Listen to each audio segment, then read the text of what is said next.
Yan, okay na. Palitan natin ng ano, ito, Termito pulley,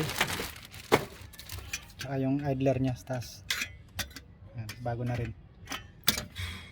Ito yung drive belt Toyota. Yan.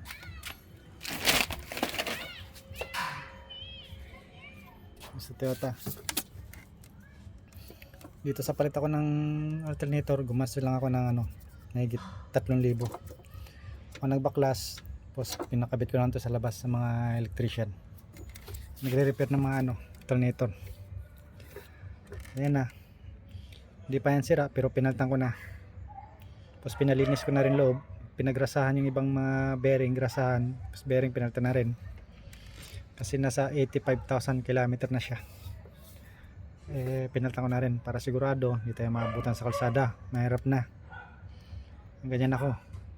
Kasi nabili ko to second hand. Hindi ko rin alam yung mga dating record. Kaya lahat yan ipapalitan ko para sigurado ako.